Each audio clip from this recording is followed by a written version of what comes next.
we'll move on to our next part, which is the Q&A session.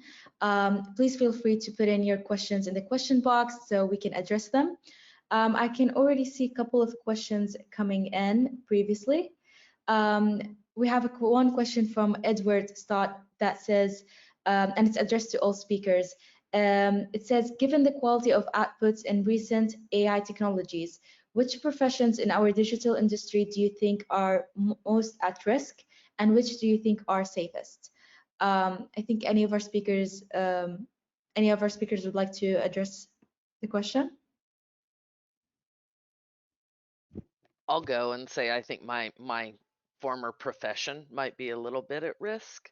I think that there's a lot of talk that these models are based on content that has been generated out by the very people whose jobs might be interrupted by this technology. So I think that's a legitimate fear, but I also think there's just a realism that this is another technology that promises to change everything, but practically will probably just change a lot. But foundationally, how much?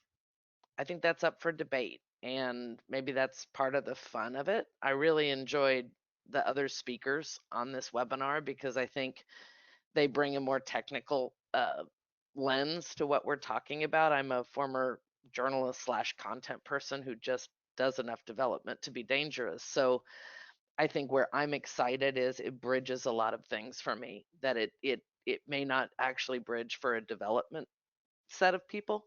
So those folks probably are going to be changed by this technology, but hopefully for the better, because like me, if they can carve out opportunity spaces using this technology, that's going to be the fun in it for all of us. And nobody wants to see another train go by like Google without getting on it.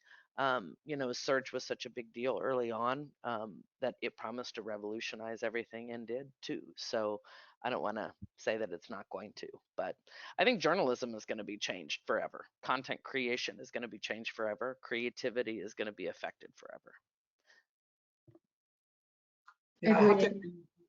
I have to agree with you, Jennifer. I think creativity in general, but I do think still it's going to help do the more repeatable work rather than the creative work. We've seen how its content is based on it's learning from what has happened in the past, right? So it's not really creative per se.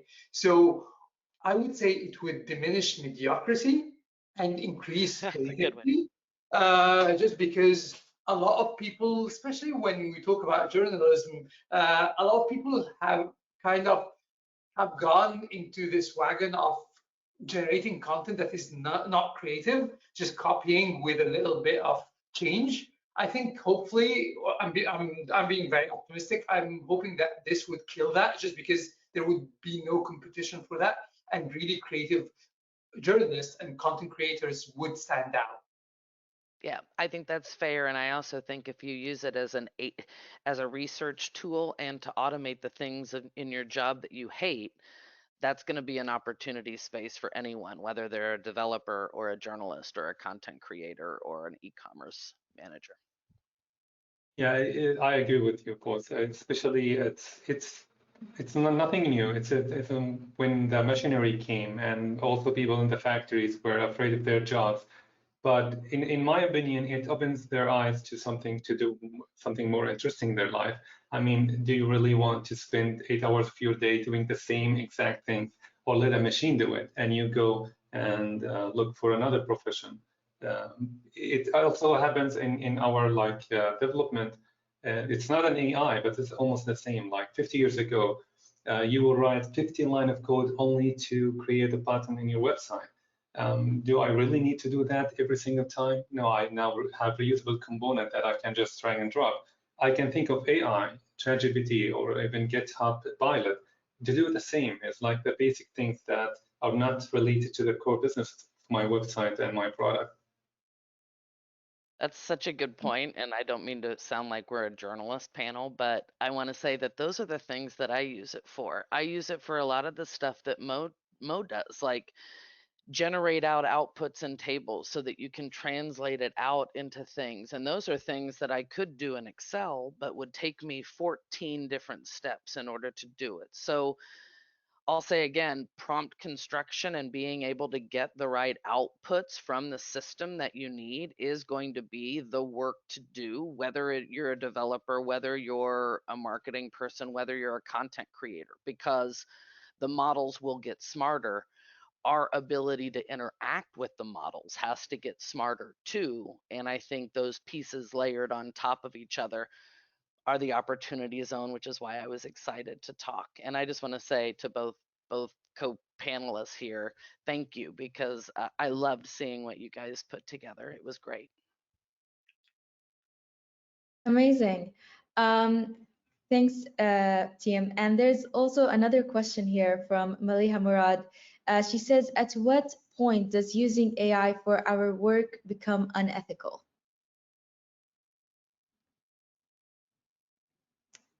I think there's boundaries of it that probably are already unethical. I mean, anyone who's used ChatGPT in the way that anyone on this panel has used it would tell you that, well, let me case in point. It's trying to do a good job of being ethical, but is that in and of itself unethical? Because if I try to ask it something and it refuses to give me the answer, but I am in earnest seeking good information, is that a problem with the input or is that a problem with the output? And I think that is the debate that should be had. I don't know that we know. Yeah, I think it's a bit of both. So I agree 100%, Jennifer. I think the whole idea of it having biases, whether the biases are because of its learning or because of some controls that were put forth, does make it in some ways unethical. But I also see from the other perspective that when you think about it, I don't see it in using it in your daily work is something unethical per se, but cheating in your work by saying that I took 8 hours to do something where it generated it for you would be. So it's really, I would take it as a power tool that's helping you. And it's up to you to make sure you own what you put out. Whether it was generated by you or by it, you still own it. You still are responsible for it. You can't blame ChatGPT for creating something wrong for you. It's your responsibility. It would be unethical, I mean, if it's used to write your homework in the university, or like to take credit. For example, the famous paint that has been generated in AI and won an award, it will be unethical to put my name on it, that because I typed few words that it's my art, I painted it. I would bet to disagree, just because I don't believe writing a few words. I remember the same conversation happened with Photoshop and all these other image enhancing tools when they first came out, that people were saying it's unethical for painters to use them. However, it's not, right? It's the same thing. It's using the right prompts is going to be a new way of art creation. Now, because today we see art as a very manual labor, I think that's where people feel it's unethical. But I do see, as you start creating unique prompts that are an IP in their own, I think that would be a way to generate content that is ethical. Looking forward, of course, taking it verbatim and putting it in a college essay probably is not. But is it unethical, or does the education need to change to cater for that? Is a big question. I'll say this, I created Rainbow Kitty, a little 3D model for my niece because she loves rainbows and loves kitties, and my mom thought I drew it, and I totally took credit for it. I was like, you bet I did, and I have not reset that expectation, so I think I am unethical by definition. Okay, thank you so much, guys. I have one final question here, and then we can end off today's session. How can organizations ensure that their content created using ChatGPT aligns with their brand messaging and voice? And what steps can they take to maintain consistency across all of their content channels? So I can, oh, go ahead, Jennifer. No, please, you go. I keep filling the space needlessly No, as a former I was just journalist. gonna say there are a lot of tools out there that actually do help you do that. Because at the end of the day, ChatGPT is a general model, so it learns from what it has learned in the past, but you can give it specific prompts telling it how you talk, and it's going to copy or mimic that. There are tools that have done that already that can be used, like WriteScribe, like Jasper, like all these other content generation tools where they take your brand assets and the way you actually created content before and mimic it.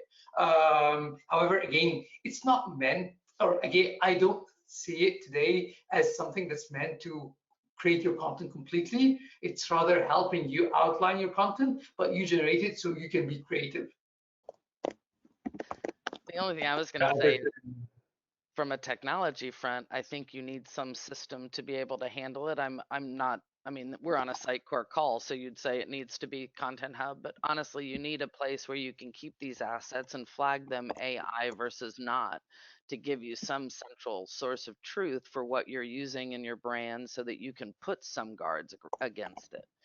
If your AI collateral is going to be mixed in with every asset or creative asset your company produces without any sort of differentiation, you're going to have a problem, because your creators aren't going to know the difference and your customers aren't either.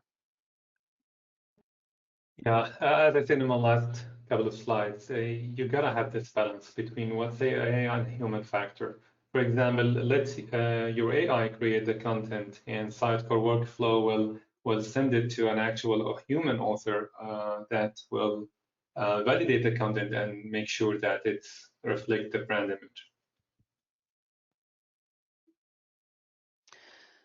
That is a great call out. I think that there's many solutions at the application level that are being integrated into LMSs to do things like plagiarism detection and things like that. So I think you can rely on technology being a good partner as AI evolves. Can it evolve quick enough, I think is a legitimate question. Okay, amazing. Thank you so much, guys, for your valuable answers. And thank you all for joining us today. This will be the end of our session. We hope you enjoyed the session and you enjoyed our wonderful speakers' talks, and you gained valuable insights on how we can use OpenAI and ChatGPT and other OpenAI applications to deliver and create seamless content that we can repurpose for our business. Ramadan Kareem again, and hope you have a very easy day of fasting. We look forward to connecting with you all in our future SUGMEA events, so make sure to follow us on our social pages to stay tuned for that. And thank you, and hope you have a wonderful day ahead. Thank you. Thanks.